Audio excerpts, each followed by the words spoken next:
Dans l'obscurité absolue, les sens encore actifs d'un être humain s'aiguisent. Les odeurs deviennent plus claires, les sons plus forts et plus définis dans l'espace. Dans leurs cellules, le seul bruit était celui de quelqu'un qui grattait le sol et une puanteur d'urine insupportable y régnait. Le musicien était tellement ivre qu'il semblait insensible même à la douleur. Durant quelque temps, il avait marmonné quelque chose d'indistinct dans sa barbe. Puis il s'était tu et avait commencé à ronfler. Il ne s'inquiétait plus de leurs poursuivants. Il ne s'inquiétait plus du sort de Sacha, qui, sans papier ni laissez-passer, avait essayé de franchir les frontières de la Hanse. Et, bien entendu, l'avenir de la Toulskaya lui était parfaitement indifférent. « Je te déteste », dit-elle doucement. Cela non plus, il n'en avait cure. Bientôt, Sacha aperçut une brèche dans les ténèbres qui enveloppaient leurs cellules. Un Judas percé dans la porte. La lumière n'entrait pas, et son environnement était toujours plongé dans l'obscurité. Mais il n'en fallait pas davantage à la jeune fille. Elle rampa jusqu'à la porte en explorant de ses mains l'univers obscur autour d'elle, et y abattit ses frêles poings. Ses coups répétés résonnèrent dans le silence qui reprit ses droits dès l'instant où elle s'interrompit. Les gardiens ne voulaient pas entendre le tambourinement ni les cris de Sacha. Les minutes s'égrenaient lentement. Combien de temps les retiendrait-on prisonniers? Et si Léonide l'avait attirée à cet endroit à dessein? S'il avait voulu la séparer de Hunter et du vieillard? S'il avait voulu lui faire couper tous ses liens pour la conduire dans un piège? Tout cela pour une seule et unique raison. Sacha se cacha le visage dans sa manche et se mit à pleurer. Le tissu absorbait tant l'humidité que le bruit. « As-tu jamais vu les étoiles ?» fit une voix dont le propriétaire n'avait pas encore recouvré sa sobriété. Elle garda le silence. « Moi aussi. Uniquement sur des photos, » lui dit le musicien. Le soleil parvient à peine à traverser les nuages et la poussière. Quant à elle, les étoiles ne brillent pas assez. Et là, réveillée par tes pleurs, j'ai eu l'impression de voir une véritable étoile. Ce n'est que le Judas, fit-elle en ravalant ses larmes avant de répondre. Je sais. Mais écoute-moi.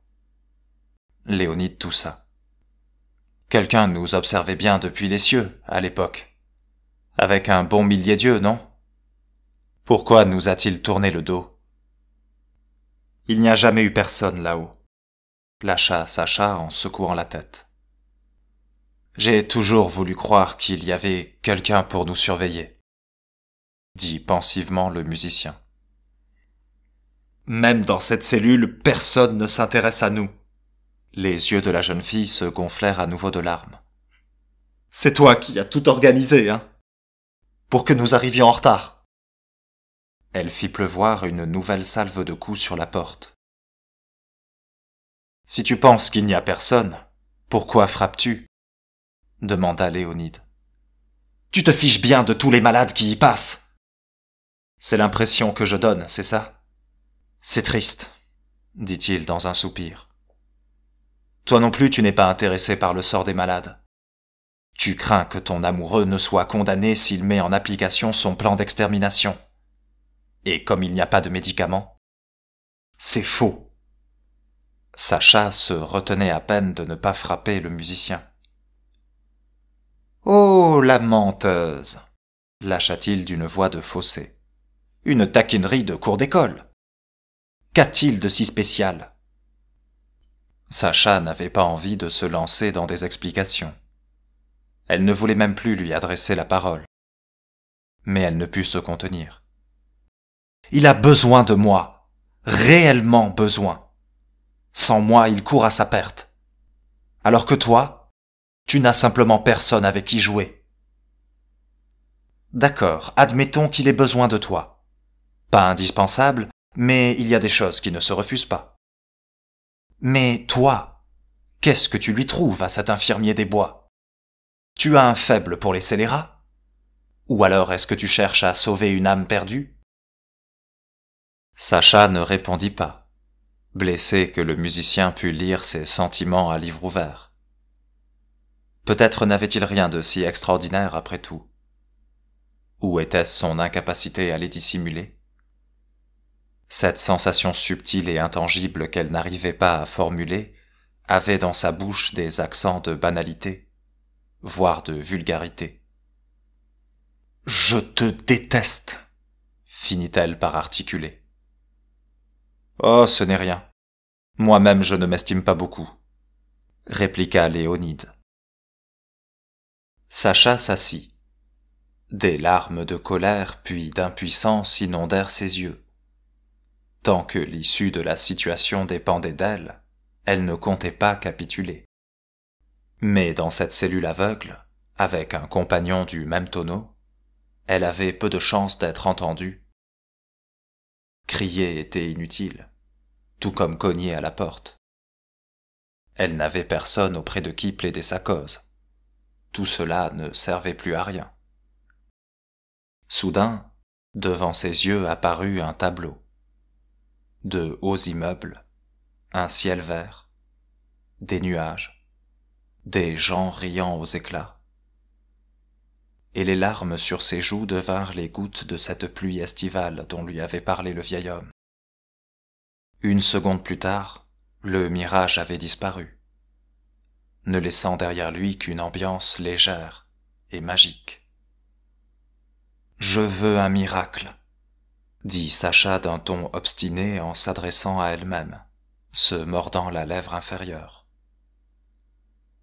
Aussitôt une clé joua dans la serrure, et la pièce se remplit d'une lumière à l'intensité difficilement supportable.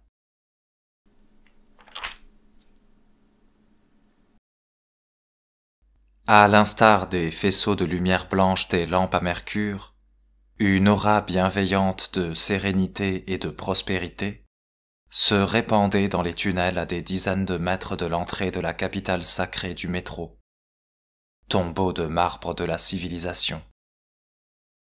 On n'économisait pas la lumière à Polis, car on croyait à sa magie. L'abondance de lumière rappelait aux hommes leur vie d'avant, ces temps reculés où ils n'étaient pas des animaux de la nuit, des rapaces. Même les barbares des stations périphériques se conduisaient dans cette station avec retenue. Le poste frontalier ne tenait pas tant des fortifications d'usage dans le métro que d'une entrée dans un ministère soviétique.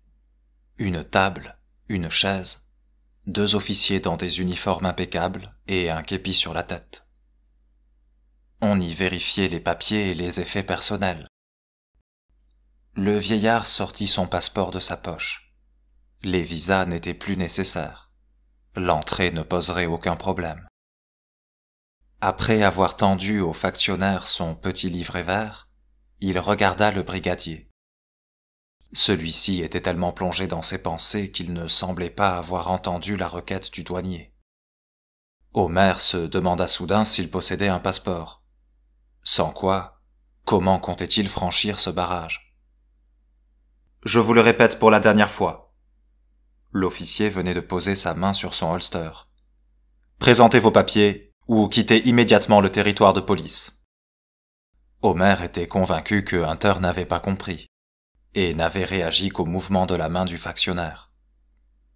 Sortant de son mutisme immobile, il projeta sa main ouverte à la vitesse de l'éclair et écrasa la pomme d'Adam du garde. L'autre, dans un râle, le visage bleuissant, tomba à la renverse avec sa chaise. Le second factionnaire voulut fuir, mais le vieillard savait qu'il n'en aurait pas le temps. Dans la main de Hunter, comme un as sortant de la main d'un tricheur, venait de se matérialiser un pistolet de l'armée. « Attends !» Le brigadier se troubla une seconde.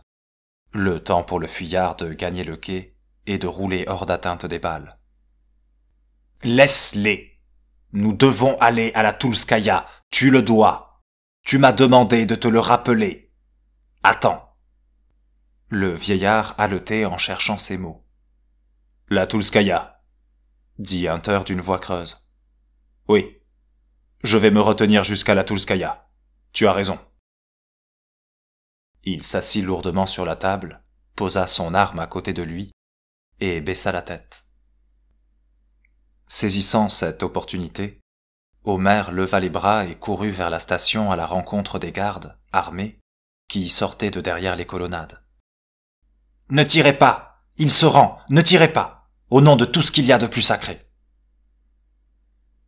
On le ceintura néanmoins, arrachant son filtre dans l'opération. Puis on l'autorisa à s'expliquer. Le brigadier, retombé dans son étrange léthargie, ne prenait pas part à la conversation. Il se laissa désarmer et entra docilement dans une cage. Il s'assit sur la couchette en planche, leva la tête, découvrit le vieillard et lui souffla. « Tu dois retrouver un homme dans cette station. Il s'appelle Melnik. Amène-le-moi, je vais attendre. » Homer branla du chef, rassembla ses affaires à la hâte et se fraya un chemin dans la foule de gardes et de curieux qui s'étaient rassemblés autour de l'agitation. Ce fut alors qu'il entendit un cri.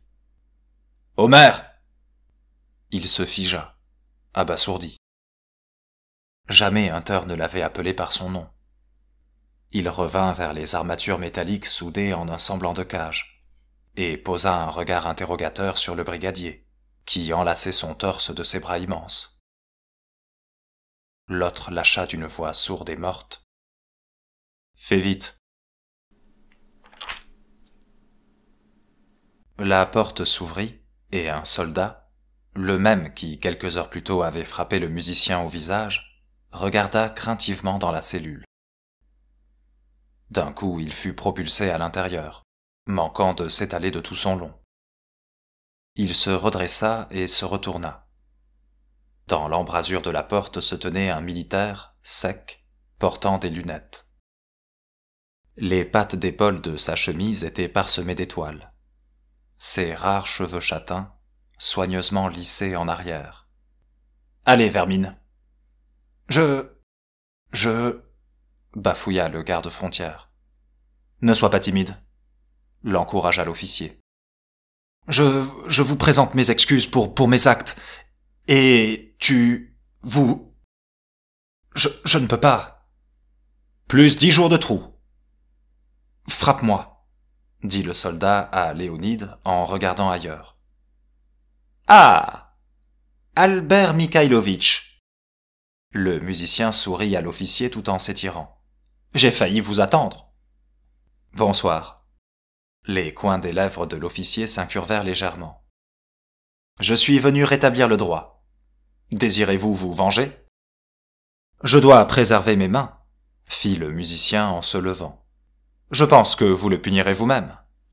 Avec toute la sévérité nécessaire, acquiesça Albert Mikhailovitch. 1 mois au trou.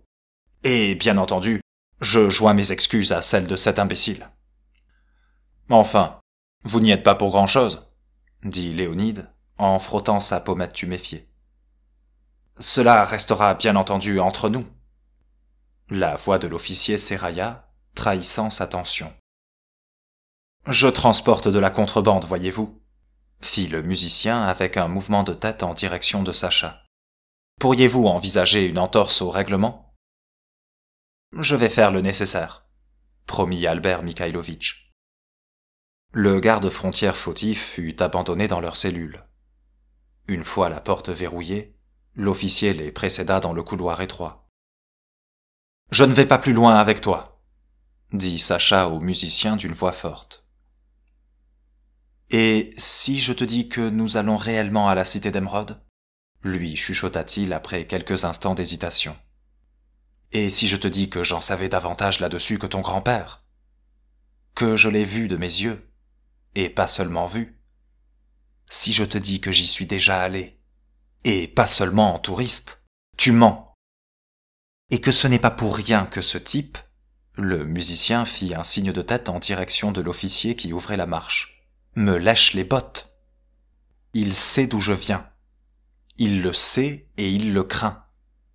C'est dans la cité d'Émeraude que nous avons le plus de chances de trouver ton remède. Pour atteindre ses portes, il ne nous reste que 3 stations à traverser. Tu mens. Tu sais quoi? Lui lança Léonide irrité. Quand tu demandes un miracle, il faut que tu sois prête à y croire. Sinon tu le laisseras passer. Encore faut-il apprendre à distinguer les miracles des tours de passe-passe, rétorqua Sacha. Et ça, tu me l'as bien appris. Je savais depuis le début que nous serions relâchés, répondit-il. Je ne voulais tout simplement pas précipiter les choses. Tu voulais simplement perdre du temps. Mais je ne t'ai pas menti. Il existe un remède contre cette maladie. Ils arrivèrent au poste frontière. L'officier, qui s'était retourné à quelques reprises dans leur direction durant le trajet pour satisfaire sa curiosité, rendit au musicien ses effets personnels, ses munitions et des papiers. « Alors, Léonide Nikolaïevitch, la contrebande, on l'emporte ou on la laisse en dépôt ?»« On l'emporte, » dit Sacha avec un frisson. « Alors bon vent !» leur dit Albert Mikhailovitch en guise d'adieu. Il leur fit traverser la triple rangée de fortifications où les servants de mitrailleuses se levaient à la hâte, les fit passer devant des grilles et des hérissons tchèques assemblés de rails soudés. « J'imagine qu'il n'y aura pas de problème pour les formalités d'import, » fit-il juste avant de les quitter. « On devrait s'en sortir, » dit Léonide dans un sourire. « Je ne devrais pas vous le dire, mais un fonctionnaire honnête, ça n'existe nulle part. Et plus le régime est sévère, moins la somme est élevée. Il suffit de savoir à qui la verser. De votre part, je pense, un seul mot magique serait suffisant, lâcha l'officier. Pour l'heure, il ne fonctionne pas sur tout le monde, dit Léonide en se massant à nouveau la joue. Après tout, je ne suis pas encore un magicien accompli, mais un simple apprenti. Ce sera intéressant de vous compter dans ces relations, une fois votre formation achevée. Sur ces dernières paroles, Albert Mikhailovitch inclina la tête, puis il pivota, et s'enfuit. Le dernier soldat ouvrit devant eux une petite porte pratiquée dans une grille, qui barrait le tunnel du sol à la voûte. Au-delà s'étendait une portion de tunnel parfaitement éclairée, dont les murs portaient des traces de flammes et d'impacts de balles, comme s'il avait été le théâtre de violents affrontements.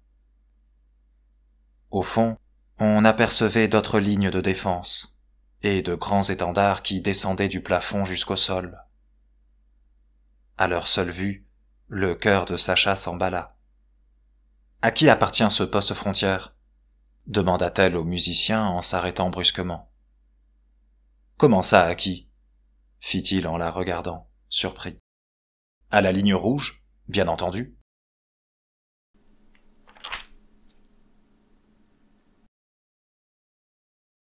Depuis combien de temps Omer rêvait-il de revenir à Police? Depuis combien de temps n'avait-il pas revu ces merveilleuses stations? L'intellectuelle Borovitskaya, où régnait l'odeur sucrée de la créosote, avec ses appartements confortables installés dans l'épaisseur des arches, et son espace de lecture pour les brahmanes en plein centre de la salle. De longues tables en bois croulant sous des montagnes de livres, et des lampes suspendues très bas avec leur abat-jour en toile.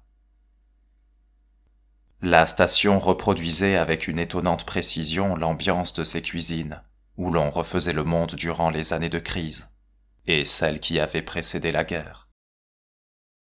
La majestueuse Arbatskaya, décorée de blanc et de bronze comme une salle du Kremlin, avec ses usages sévères et ses militaires affairés, faisant toujours mine de ne rien avoir à faire avec l'avènement de l'Apocalypse. La vénérable Bibliotheca Imeni Lenina, qu'on n'avait pas eu le temps de renommer à l'époque où cela avait encore un sens, et qui était déjà vieille comme le monde quand le jeune Kolia venait d'être embauché dans le métro. La Bibliotheca, avec son pont de correspondance si romantique au-dessus des voies, construit exactement au milieu du quai. Et ses moulures au plafond, aux infiltrations d'eau multiples, restaurées avec beaucoup d'application par une main malhabile. Et enfin, Alexandrovski Sad, plongée dans la pénombre, longue et anguleuse, qui rappelait un retraité podagre, perdant la vue, qui ressasse ses années de jeunesse dans les Komsomols. Homer s'était toujours demandé si les stations ressemblaient à leur Pygmalion. Pouvait-on y voir un autoportrait de leur architecte? S'étaient-elles imbibées de l'âme de leur bâtisseur? Il savait en revanche ceci. Les stations marquaient ceux qui y résidaient, leur conférant une part de leur caractère, leur communiquant leur humeur, les contaminant de leurs mots. Le vieil homme, quant à lui, avec sa manière de raisonner, ses interrogations sans fin, sa nostalgie incurable, n'appartenait pas à la sévère Sévastopolskaïa, mais à l'éclairée police. La vie en avait décidé autrement. Même à présent qu'il était enfin parvenu dans ces lieux, il ne disposait pas de quelques minutes d'oisiveté pour flâner dans ces salles bourdonnantes, pour en admirer les moulures et les statues, pour rêver. Il devait se hâter. Hunter avait péniblement réussi à réprimer et mettre en cage cette créature effrayante qu'il nourrissait de temps à autre de vie humaine. Mais dès qu'elle aurait eu raison de cette cage intérieure, il ne se passerait pas une seconde avant que les barreaux branlants de l'autre, l'extérieur, ne volent en éclats. Il lui fallait faire vite. Le brigadier lui avait enjoint de trouver Melnik. Qu'est-ce que cela pouvait être? Un nom? Un sobriquet? Ou alors un mot de passe? Prononcé par Hunter, ce mot avait eu un effet inexplicable sur les gardes. Les échanges quant à son déferment en cour martiale avaient cessé, et les menottes qu'on s'apprêtait à passer au poignet d'Homer retournèrent dans le tiroir dont elles étaient issues. Le chef de la garde en personne s'était proposé d'escorter le vieillard. Homer monta les escaliers à la suite de son guide, puis ils traversèrent un couloir de correspondance pour atteindre l'Arbatskaya. Ils s'arrêtèrent devant une petite porte encadrée par deux hommes en civil que leurs visages désignaient comme deux tueurs professionnels. Derrière leur dos s'ouvrait une enfilade de petites pièces de service. L'officier demanda à Homer de patienter et partit d'un pas lourd dans le couloir. Une poignée de minutes plus tard, il revint, gratifia le vieillard d'un regard étonné et l'invita à le suivre. Le couloir étroit déboucha dans une pièce étonnamment spacieuse, aux murs entièrement recouverts de cartes, de croquis, décorés d'annotations, de chiffres, de dessins et de photos.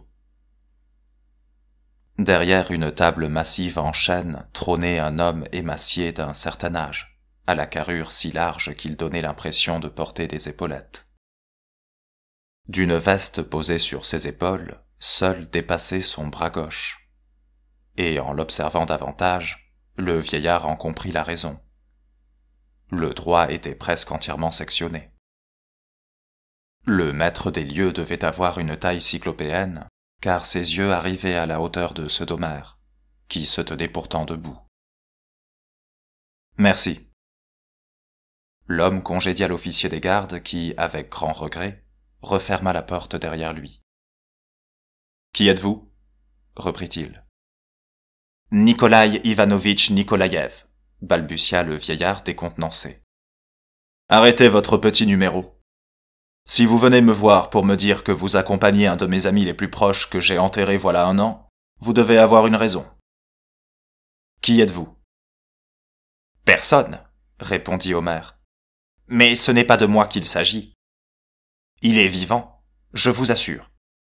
Il faut que vous veniez avec moi, et vite. » Me voilà à me demander s'il s'agit d'un piège, d'un mauvais canular ou d'une simple méprise. Melnik alluma une cigarette et souffla la fumée dans le visage de son vis-à-vis. Si vous connaissez son nom et que vous êtes venu spécifiquement me voir, vous devez connaître également son histoire. Vous savez que nous l'avons cherché chaque jour durant plus d'une année. Vous savez que plusieurs hommes sont morts dans cette opération. Vous savez que le diable vous écorche vif, à quel point il comptait pour nous. Et vous savez sans doute qu'il était mon bras droit. Il sourit à sa dernière remarque. Non, je ne sais rien de tel. Il ne se confie jamais. Le vieillard rentra la tête dans les épaules. S'il vous plaît, accompagnez-moi seulement à la Borovitskaya. Nous avons peu de temps. Non, je ne courrai nulle part. Et j'ai une très bonne excuse pour cela. Melnik passa la main sous la table, eut un mouvement bizarre et recula sans se lever de sa chaise. Il fallut quelques secondes à Omer pour comprendre qu'il était assis dans un fauteuil roulant. Alors je vous propose que nous discutions posément. Je voudrais bien saisir les raisons de votre apparition. Nom de Dieu, fit le vieillard, désespérant de se faire comprendre de cet imbécile obtus. Je vous demande seulement de me croire. Il est vivant, enfermé dans une cage à la Borovitskaya. En tout cas, j'espère que c'est exact. Je voudrais bien vous croire. Melnik se tut, et Omer entendit les crépitements du papier à cigarette en train de se consumer. Mais il n'y a pas de miracle. Vous l'avez ressuscité? Très bien. J'ai mes idées d'où vient ce canular. Mais ce sont des gens spécialement entraînés qui vont procéder aux vérifications. Il tendit la main vers le combiné téléphonique. Pourquoi a-t-il si peur des Noirs? Demanda soudain Omer, étonné lui-même de sa question. Melnik raccrocha le combiné sans un mot. Il aspira longuement, d'une seule traite, le reste de sa cigarette, et jeta le mégot dans le cendrier. Que le diable t'emporte. Allons à la Borovitskaya, lâcha-t-il. Je n'irai pas là-bas. Laisse-moi, je préfère rester ici. Sacha ne plaisantait pas, ne faisait pas semblant. Personne n'était autant la cible de la haine de son père que les Rouges. Il lui avait pris le pouvoir, brisé la colonne vertébrale, et au lieu de l'exécuter par pitié ou excès de zèle, l'avait condamné à de longues années d'humiliation et de souffrance. Son père ne pouvait pardonner à ceux qui s'étaient rebellés contre lui. Il ne pouvait non plus pardonner à ceux qui avaient encouragé les traîtres, ceux qui leur fournissaient les armes et les feuilles de propagande. La seule couleur rouge provoquait chez lui des crises de rage. Et même si, à la fin de sa vie, son père affirmait qu'il ne conservait de grief contre personne et ne désirait plus tirer vengeance de ce qu'il avait subi, Sacha avait l'impression que ce n'était qu'une façon de justifier sa faiblesse. « C'est le seul chemin », dit Léonide, décontenancé. « Nous devions aller à la Kievskaya. Ce n'était pas ça notre destination. La Rance et la ligne rouge se livrent une guerre depuis plus de 10 ans. Comment voulais-tu que je dise au premier venu que nous allions chez les communistes? J'ai dû mentir un peu. De toute manière, c'est une seconde nature chez toi. Les portes de la cité d'Emeraude se trouvent au-delà de la Sportive Naya, comme je l'ai toujours dit. Et la Sportive Naya, c'est la dernière station de la ligne rouge, juste avant le pont effondré. On n'y peut rien. Et comment on va y entrer? Je n'ai pas de passeport. Elle ne détachait pas son regard suspicieux du musicien. Fais-moi confiance. Il sourit. Un homme pourra toujours trouver un terrain d'entente avec un autre. Vive la corruption! Sans prêter davantage l'oreille aux objections de Sacha, il l'attrapa par la main et l'entraîna à sa suite. Les projecteurs de la deuxième ligne de défense faisaient flamboyer les étendards cramoisis suspendus au plafond, et le courant d'air des tunnels les agitait, de sorte que la jeune fille avait l'impression de voir 2 cascades rouges brillantes.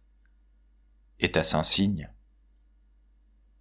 S'il fallait en croire les rumeurs qu'elle avait entendues sur cette ligne, on devait les cribler de balles dès les abords des premières défenses. Pourtant Léonide avançait d'un pas tranquille, et son sourire confiant ne quittait pas ses lèvres. À une trentaine de mètres du poste frontière, le faisceau lumineux d'un projecteur le frappa à la poitrine. Il se contenta de déposer l'étui de son instrument sur les voies et de lever les mains, imité aussitôt par Sacha. Les gardes s'approchèrent d'eux, ensommeillés, étonnés. Ils n'avaient pas l'air de rencontrer grand monde en provenance de l'autre côté de la frontière. Cette fois, le musicien eut le temps d'attirer le garde à part avant que celui-ci ne s'intéresse au papier de Sacha. Il lui souffla des mots affables à l'oreille et fit sonner discrètement le laiton. L'autre revint, envoûté et paisible. Il les accompagna personnellement à travers tout le dispositif de défense, les aida même à grimper sur une draisine à main, arrêtée non loin, et ordonna aux soldats de les conduire vers la Frunzenskaya. Les deux hommes saisirent les leviers et s'échinèrent à faire démarrer la draisine. Sacha, les sourcils froncés, examinait les vêtements et les visages de ceux que son père lui avait appris à considérer comme des ennemis. Ils n'avaient rien de particulier. Ils portaient des vêtements en coton, des casquettes délavées sur lesquelles étaient fixées des étoiles. Ils avaient les pommettes saillantes et les joues creuses. Ils n'étaient pas aussi pimpants que les gardes frontières de la Hanse, mais il ne se dégageait d'eux pas moins d'humanité. Dans leurs yeux brillait une curiosité enfantine, qui semblait inconnue aux habitants de la Hanse. Ces deux-là n'avaient sans doute jamais entendu parler des événements qui avaient ébranlé l'Avtozavodskaya 10 années plus tôt. Étaient-ils des ennemis de Sacha? Était-ce possible de haïr des gens qu'on ne connaissait pas? Les soldats n'osaient pas adresser la parole à leurs passagers, se contentant de ahaner en rythme, en pesant de tout leur poids sur les leviers. « Comment as-tu réussi à faire ça ?» demanda Sacha. « L'hypnose, » lui répondit Léonide avec un clin d'œil. « Qu'est-ce que tu leur as montré comme papier ?» insista-t-elle en scrutant le musicien avec un air suspicieux. « Comment est-ce possible qu'on te laisse passer partout où tu vas ?»« Différents passeports pour différentes occasions, » répondit-il évasivement. « Qui es-tu » Sacha avait dû se coller à Léonide pour qu'on n'entende pas ses paroles. « Un observateur » prononça-t-il du bout des lèvres. Si Sacha n'avait pas porté sa main devant sa bouche, des questions sans fin s'en seraient écoulées. Mais les efforts des soldats pour comprendre le sens de leur conversation étaient trop ostensibles pour passer inaperçus, car même les grincements des leviers se faisaient plus discrets. Il fallut attendre l'arrivée à la Frunzenskaya, une station desséchée, fanée et pâle, qui ne rosissait que par les reflets des étendards. Une mosaïque ébréchée, des colonnes rongées par le temps. Sous les arcs sombres des voûtes, les ampoules faiblardes étaient accrochées sur des câbles électriques, attachés entre les colonnes à quelques centimètres au-dessus de la tête des petits habitants de cette station, pour ne pas gaspiller l'onéreuse lumière. En revanche, la station était excessivement propre. Plusieurs femmes de ménage œuvraient simultanément sur le quai. Elle n'était pas déserte, mais il y régnait un phénomène étrange. Où que Sacha portât son regard, tout entrait en mouvement, frisant la frénésie. Mais dès qu'elle se détournait, tout ralentissait à nouveau, et bruissait de chuchotements. Si elle reportait les yeux vers la source du bruit, tout redevenait silencieux, et les gens reprenaient leur activité. Personne ne souhaitait croiser son regard, comme si c'eût été la pire des grossièretés. Ils n'ont pas l'habitude de voir des étrangers, n'est-ce pas? dit-elle en regardant Léonide. Moi aussi je suis un étranger ici, fit pour toute réponse le musicien en haussant les épaules. Où es-tu chez toi? Là où les gens ne sont pas aussi mortellement sérieux, répondit-il en souriant. Là où on comprend que ce n'est pas la Boostify seule qui sauvera l'humanité. Là où on ne veut pas oublier les temps passés, même si les souvenirs sont source de douleur. Parle-moi de la cité d'Emeraude, demanda Sacha doucement. Pourquoi vous cachez-vous? Les dirigeants de la cité n'ont pas confiance dans les habitants du métro. Léonide s'interrompit pour échanger quelques mots avec le factionnaire posté à l'entrée du tunnel. Puis il s'engouffra avec Sacha dans les ténèbres denses, alluma à son briquet la mèche d'une lampe à huile et reprit. Ils ne leur font pas confiance parce que les habitants du métro perdent peu à peu leur humanité. Et aussi parce que ceux qui ont commencé cette effroyable guerre sont encore parmi eux, même s'ils n'osent pas l'avouer à leurs amis. Parce que les habitants du métro sont incorrigibles. S'ils venaient à apprendre l'existence de la cité d'Emeraude, ils la dévoreraient comme ils dévorent tout ce sur quoi ils peuvent mettre la main. Ils vont brûler les toiles des maîtres, le papier et tout ce qui est inscrit dessus brûlera aussi. Ainsi sera détruite la seule société à avoir atteint la justesse et l'harmonie. Et s'effondrera le bâtiment exsangue de l'université. L'arche coulera, et il ne restera plus rien. Les Vandales. Qu'est-ce qui vous permet de dire que nous ne changerons pas? Demanda Sacha attristé. Tous ne pensent pas ainsi, répondit Léonide en lui jetant un regard oblique. Certains fondent encore leur espoir dans l'humanité et veulent tendre la main aux hommes. Ils ne mettent pas beaucoup de cœur à l'ouvrage, fit Sacha dans un soupir.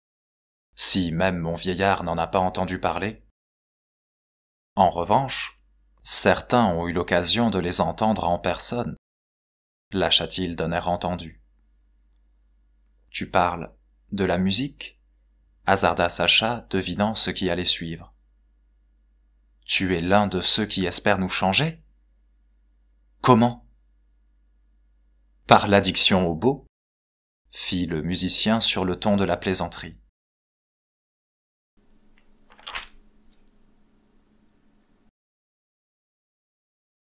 Omer claudiquait à côté du fauteuil poussé par l'adjudant. Il parvenait à peine à garder le rythme et se retournait de temps à autre pour observer le garde qui lui avait été assigné. « Si vous ne savez vraiment rien de toute l'affaire, dit Melnik, je suis prêt à vous l'apprendre. Ainsi vous pourrez distraire vos co-détenus si jamais nous ne trouvons pas l'homme que vous dites à la Borovitskaya. Hunter était l'un de ses meilleurs guerriers de l'ordre, un vrai chasseur. Son flair tenait de l'animal, et il était dévoué à ses missions corps et âme. Et il y a 1 an et demi de ça, il les avait sentis, ces noirs, à la VDNKH. Ne me dites pas que vous n'en avez jamais entendu parler. La VDNKH, répéta distraitement Omer. Mais oui, ces mutants invulnérables qui lisaient les pensées et pouvaient se rendre invisibles. Je pensais qu'on les appelait les sombres. Le nom n'a pas d'importance, lâcha Melnik en lui coupant la parole. Il avait été le premier à faire le tri dans les rumeurs, à sonner le tocsin. Mais à ce moment-là, nous n'avions ni le temps ni les hommes. Je les lui ai refusés, occupé que j'étais ailleurs. Hunter y alla en solitaire. La dernière fois qu'il m'a envoyé des nouvelles, il disait que ces créatures sapaient la volonté, et qu'elles répandaient l'effroi dans tous les environs. Hunter était aussi un combattant hors pair, tout simplement incroyable. À lui seul, il valait une petite brigade. Ça, je sais, marmonna Omer. Il n'avait jamais peur de rien. Il nous a envoyé un jeune gars avec un petit mot, du genre « il monte à la surface s'occuper des Noirs. S'il ne revient pas, c'est que le danger était plus grand que prévu. » Il a disparu.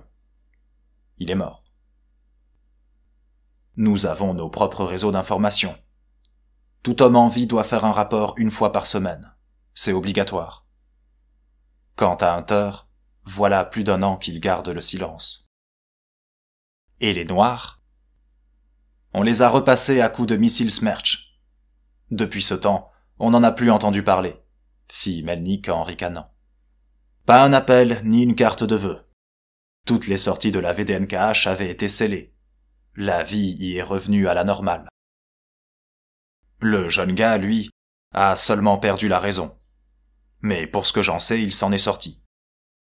Il mène une vie normale. Il s'est marié. Alors que Hunter, il me reste sur la conscience. Il descendit la rampe d'accès en acier de l'escalier, effrayant les moines, rats de bibliothèque qui s'y étaient rassemblés. Attendit le vieillard essoufflé et ajouta. Évite de répéter ma dernière phrase à des camarades de cellule. Une minute plus tard, toute la procession avait rejoint la cellule d'isolement. Melnik n'en ouvrit pas la porte. Il s'appuya sur l'adjudant, serra les dents et se hissa à la hauteur du Judas. Il ne lui fallut pas plus d'une seconde. Éreinté comme s'il avait fait tout le chemin à pied depuis la Borovitskaya, il se laissa retomber dans son fauteuil, posa sur le vieillard un œil éteint et prononça la sentence. Ce n'est pas lui.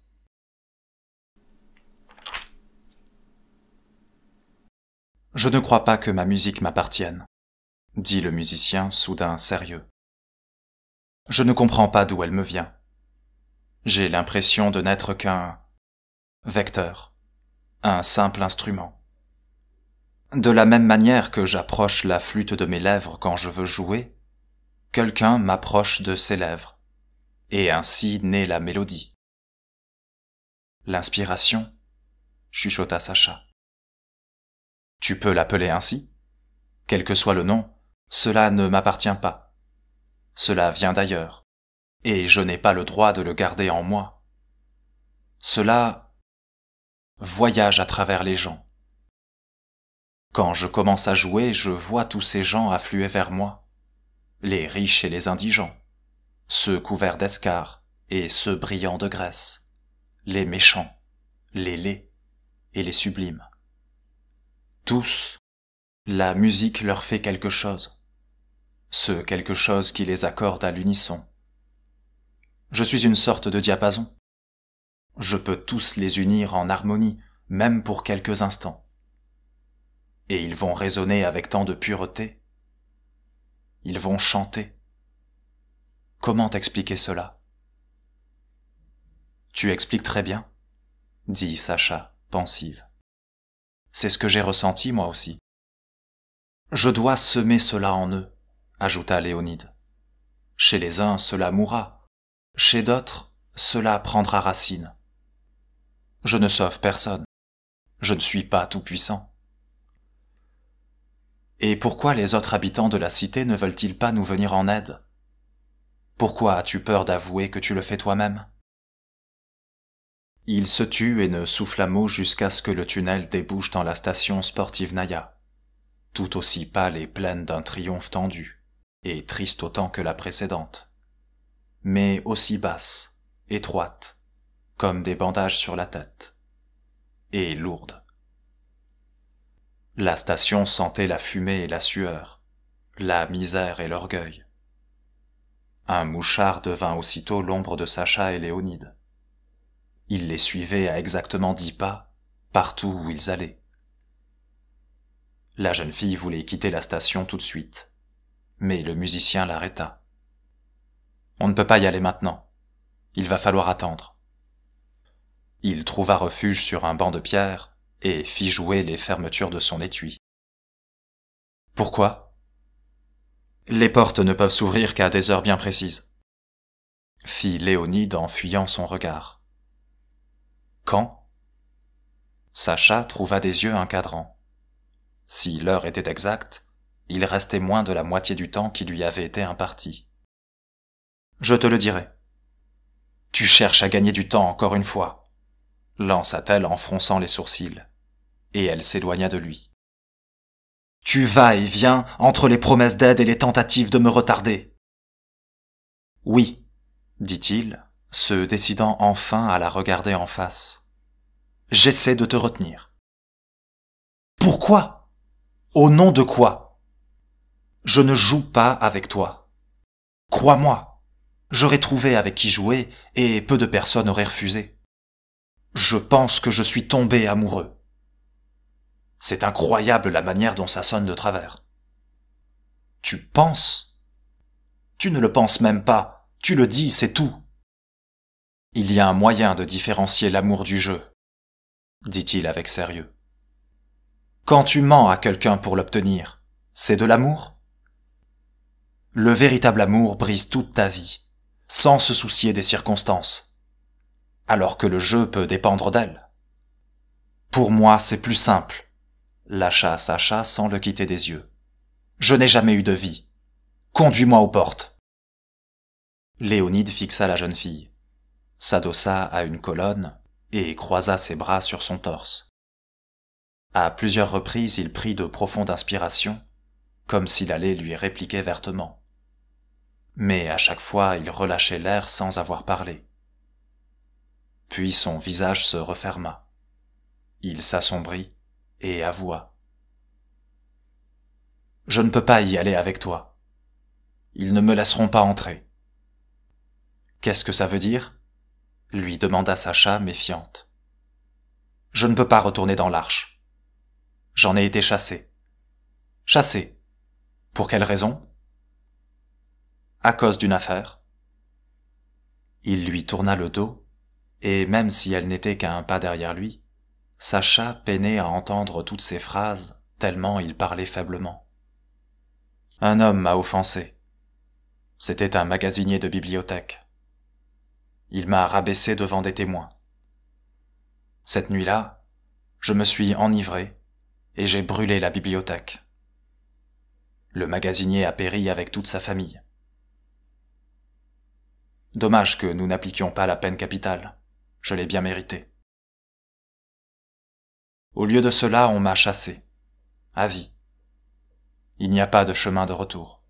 « Pourquoi alors m'avoir conduite jusqu'ici ?» demanda Sacha en serrant les poings. « Pourquoi as-tu dilapidé mon temps ?»« Tu peux essayer de te faire ouvrir les portes, » balbutia Léonide.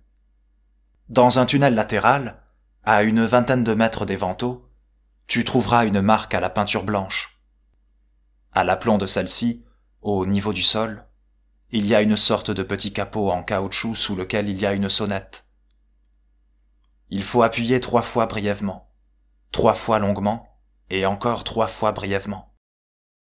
C'est le signal de reconnaissance des observateurs qui rentrent. » Il s'en tint à sa parole, et n'accompagna Sacha que pour l'aider à traverser les postes de garde. Puis il rebroussa chemin vers la station. Alors qu'ils se séparaient, il voulut lui donner une vieille mitraillette qu'il avait réussi à dégoter quelque part. Mais la jeune femme refusa. 3 courts, 3 longs, 3 courts. C'était tout ce dont elle avait besoin. Cela et une lampe de poche. Les tunnels au-delà de la Sportivnaïa étaient silencieux et sombres. La station était considérée comme le dernier bastion humain de la ligne, et chaque nouveau poste de garde que Léonide lui avait fait traverser tenait davantage de la forteresse que le précédent. Cependant, Sacha n'approuvait aucune peur. La seule idée qui lui occupait l'esprit était son arrivée prochaine sur le seuil de la cité d'Emeraude. Et si cette cité n'existait pas, il y avait encore moins de raisons d'avoir peur. Le tunnel latéral se trouvait à l'endroit exact que lui avait indiqué Léonide. Une grille fatiguée en interdisait l'accès, mais Sacha trouva rapidement un interstice assez large pour s'y glisser. Quelques centaines de pas plus loin, le tunnel s'arrêtait devant le mur d'acier des vantaux hermétiques, éternel, immuable. Sacha compta avec application 40 de ses pas, et arracha aux ténèbres une marque blanche sur le mur perlant d'eau, comme en sueur. Elle trouva aussitôt la protection en caoutchouc. Elle tordit le capot malléable, trouva à tâtons le bouton de la sonnette, et vérifia l'heure à la montre que lui avait donnée le musicien. Elle était arrivée à temps. Elle avait réussi. Les quelques minutes qui la séparaient de l'heure dite lui parurent une éternité. Elle ferma les yeux. 3 courts, 3 longs, 3 courts.